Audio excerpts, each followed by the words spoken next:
आदमी के अंदर 4 अवगुण कहे जाते हैं। अवगुण तो बहुत हैं, इंसान अवगुणों का भंडार है, पर 4 विशेष नाम लिए जाते हैं जब भी अवगुणों की बात आती है। काम, क्रोध, लोभ और चौथा मोह। इन 4 अवगुणों की विशेष बात की जाती है कि ये 4 तो सब में पाए ही जाते हैं। काम है, क्रोध है, लालच है और संसार के प्रति मोह है, विषयों के प्रति मोह है। तो ये चारों जो अवगुण हैं ये छूटेंगे कैसे? और क्या भागवत इन 4 अवगुणों को छुड़ाने के लिए सुनाई जाती है? बड़े ध्यान से सुनना, क्योंकि फाउंडेशन मजबूत होगी तो बिल्डिंग भी अच्छी बनेगी। असल में हमारी सत्संग, कथा, भागवत सुनने की फाउंडेशन ही गलत है।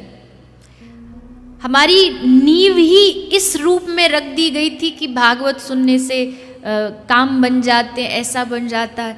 अब नींव ही गलत पड़ गई तो फिर बिल्डिंग कहाँ से अच्छी बनेगी? पहले समझिए, क्या भागवत सुनने से काम, क्रोध, लोभ, मोह को ये दूर हो जाएं अवगुण, इसलिए सुनी जाती है? तो कहा नहीं, ये अवगुण दूर होना तो बड़ा मुश्किल काम है। तो भागवत क्या करेगी? बोले काम, क्रोध रहेंगे तो आपके भीतर, लेकिन जो संसार के प्रति थे अब वो मुड़कर के भागवत उन अवगुणों को कृष्ण से जोड़ देगी और फिर वो अवगुण अपने आप कृष्ण से जुड़ते गुण बन जाएंगे। कैसे? काम माने एक प्रकार की इच्छा। अब इच्छा भगवान से कैसे जुड़ेगी? बोले काम हो, इच्छा हो। किसकी इच्छा हो? भगवत प्राप्ति की। एक श्रीमद् भागवत में जहाँ रास पंचाध्याय, वहाँ एक श्लोक आता है। जब गोपियाँ दौड़ी दौड़ी आ रही हैं श्री कृष्ण से मिलन के लिए, जब बांसुरी सुनी है, तब श्री सुखदेव जी ने गाया है, निशम्य गीतम तदनंग वर्धनम। कैसा गीत बजाया है आज कृष्ण ने? अनंग वर्धन करने वाला, काम को बढ़ाने वाला, अनंग वर्धनम। अब यहाँ ये प्रश्न हो सकता है कि कृष्ण की वेणु, कृष्ण की बांसुरी काम बढ़ा सकती है? कभी कामना बढ़ा सकती है? बोले हाँ, काम बढ़ाया, पर कैसा काम? संसारी काम नहीं, कृष्ण दर्शन की इच्छा, उसको बढ़ाया गया है। इसलिए सुखदेव जी ने कहा अनंग वर्धनम, काम को बढ़ाने वाला गीत आज कृष्ण ने गाया है। तो काम माने इच्छा। इच्छा किसकी? प्रियतम के मिलन की। फिर काम के बाद आता क्रोध। क्रोध सबके अंदर होता है कि नहीं होता? है ऐसा कोई सिद्ध महापुरुष यहाँ पर जो हाथ उठा के हिम्मत से कह सके जी हाँ, हम में नहीं है क्रोध,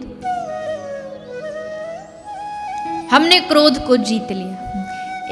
एक महात्मा जी 40 साल हिमालय की गुफा में तप करके आए, और तप क्या, क्रोध पर विजय प्राप्त करी।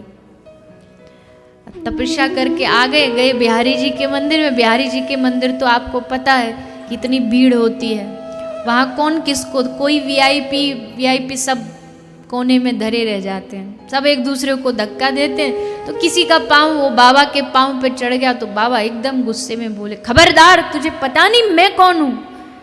मैं फलाना महात्मा, 40 साल हिमालय में रह के मैंने क्रोध पर विजय प्राप्त की, तेरी ये हिम्मत, तू मेरे पाँव पे पाँव रख रहा है?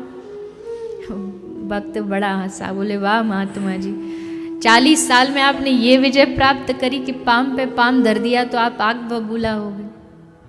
कहना बड़ा आसान है, पर क्रोध पर विजय प्राप्त करना बड़ा मुश्किल कार्य है। तो फिर क्या करें? क्रोध जब भगवान से जुड़ जाएगा तो क्या होगा? बोले फिर संसार पे क्रोध नहीं आएगा, फिर अपने आप पे क्रोध आएगा कि तू कैसे अपना जीवन बर्बाद कर रहा है, हर दिन तू अपने व्यर्थ में गवा रहा है, तूने अब तक भगवान की ओर देखा तक नहीं, फिर अपने आप पे क्रोध आएगा, अपने आप पे हीन भावना आएगी। कई लोग कहते ना मैं बस गलत होते नहीं देख सकता, बस ये ही नहीं सहा जाता मुझसे, लेकिन जब खुद गलत करते तब अपने आप को कभी कहा कि तू कितना अपना समय व्यर्थ कर रहा है, ये भी तो गलत है, कभी अपने आप पे क्रोध किया नहीं। तो काम क्रोध, क्रोध आएगा पर किसी और पर नहीं, अपने कर्मों पर, कि मानस मनुष्य देह मैंने व्यर्थ में गवा दी, स्मरण क्यों नहीं हो रहा मुझसे भक्ति क्यों नहीं हो रही, मुझे भगवान पे पूर्ण भरोसा क्यों नहीं हो पा रहा, फिर अपने आप पर क्रोध आएगा। काम, क्रोध। तीसरा लोभ। लोभ किस चीज का होगा जब भगवान से जुड़ जाएंगे? बोले उनको निहारने का लोभ, उनको छूने, उनको स्पर्श करने का लोभ, उनको देखने का लोभ, उनके साथ बातें करने का लोभ, ये लोभ प्रकट होगा।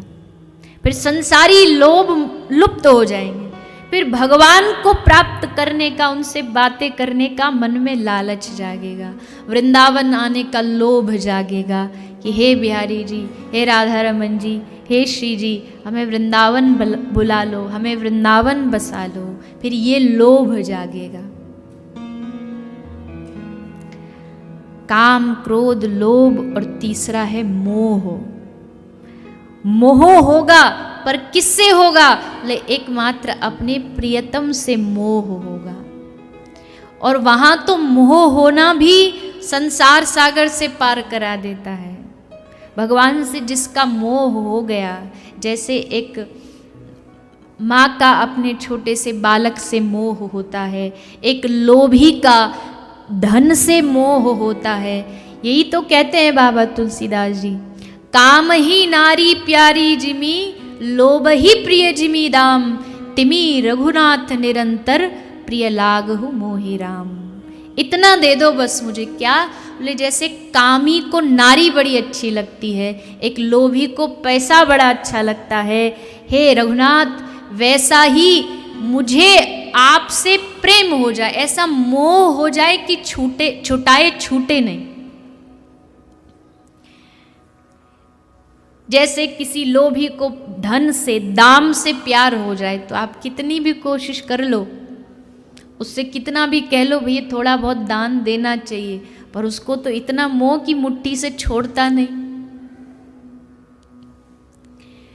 बाबा तुलसी कहते हे रघुनाथ, वैसे ही मेरा प्रेम आपसे हो जाए, लोभ हो जाए आपके दर्शन का, मैं आपको देखता रहूं, और जितना देखूं लोभ कम नहीं होता।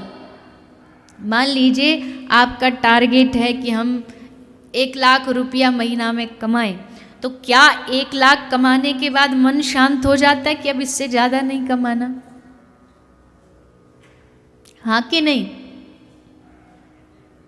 आज तक तो किसी का हुआ नहीं। मान लो मेरा नियम है कि मुझे एक दिन में 5,000 रुपये कमाने अपनी दुकान से। सुबह सुबह ही कुछ ग्राहक आ गए, 5,000 रुपये मिल गए, क्या अगले क्षण ताला लगा के घर चले जाते हैं कि बस हो गया 5,000 मिल गए? अजी ऐसे कैसे चले जाएंगे? जितना आए उतना कम है, उतना ही लोभ बढ़ता जाता है, और आए और आए। वैसे ही जो एक बार श्री प्रभु से जिसको प्रेम हो जाए, उसका लोभ कभी कम नहीं होता। कभी लगता है भगवान बातें करे, कभी लगता है भगवान स्पर्श करें, वो देख देख करके ही राजी होता रहता है। ये इतने सारे लोग ब्रज में आते हैं, वृंदावन आते हैं पागलों की भांति, कोई हर सप्ताह आता है, कोई हर महीने आता है। क्यों? क्योंकि श्री ठाकुर जी ने इनको पकड़ लिया है, इनका लोभ ठाकुर जी बढ़ा रहे हैं। और जब एक बार वो आ जाता है, श्री ठाकुर जी उसको एक बार पकड़ लेते हैं, तो फिर उसको संसार की कोई वस्तु प्रिय नहीं लगती। जगत के रंग क्या देखूं, तेरा दीदार काफ़ी है, करूं मैं प्यार किस किस से, तेरा एक प्यार काफ़ी है। फिर उसको दुनिया की कोई मूर्ति, कोई आप जिनको ठाकुर जी से प्रेम है ना, आप दुनिया का उनका कोई अच्छी से अच्छी मूर्ति दिखा दो, लेकिन उनको जिस मूर्ति से प्यार है उसके आगे कुछ अच्छा नहीं लगेगा। एक बार एक राजा ने अपने प्रजा में घोषणा की कि इस प्रजा में जिस जिसके बालक हैं, जिस जिसके बच्चे हैं, और जिन जिनको लगता है कि उनका बच्चा इस प्रजा का सबसे सुंदर बच्चा है, तो वो लेकर के आओ, मैं उसको इनाम दूंगा। तो सब लेके आ रहे थे, हमारा बच्चा सुंदर। एक मैया आई, उसने आके राजा जी से कहा, राजा जी मेरा बच्चा इस प्रजा का सबसे सुंदर बच्चा है। राजा जी बोले दिखाओ। तो जैसे राजा जी ने देखा, एकदम काला कलूटा, टेढ़ी मेढ़ी आँख, मोटी नाक। राजा जी हंसे। राजा जी बोले, अरे मैया तूने अपने ये बेटे को देखा है कैसा दिख रहा है ये? तूने सोचा भी कैसे कि ये प्रजा का सबसे अच्छा बच्चा, सोच भी कैसे आई तेरे मन में? तो उस मैया ने हंस के जवाब दिया, हे राजा जी अभी आप इसको अपनी दृष्टि से देख रहे हो, जरा मेरी दृष्टि से एक बार देखो तो पूरे राज्य में इससे ज्यादा सुंदर कोई बच्चा नहीं। बात तो दृष्टि की है ना, बात तो तुम्हारे नजरिए की है, और मेरी आंखों से देखोगे तो अपने आप समझ में आ जाएगा कि हाँ ये सबसे दुनिया का सुंदर बच्चा है। ठीक वैसे ही भक्तों की नज़र से देखो, भक्तों की दृष्टि से देखो तो इस दुनिया में भगवान से अधिक रंगीन और भगवान से अधिक सुंदर और दूसरा कोई वस्तु नहीं है, पर उसके लिए चाहिए वो भक्तों की दृष्टि।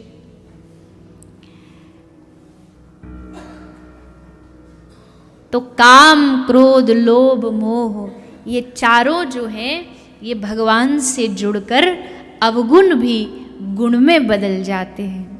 तो भागवत क्या करती है? बोले भागवत हमारे अवगुणों को गुण में परिणत करने का काम करती है।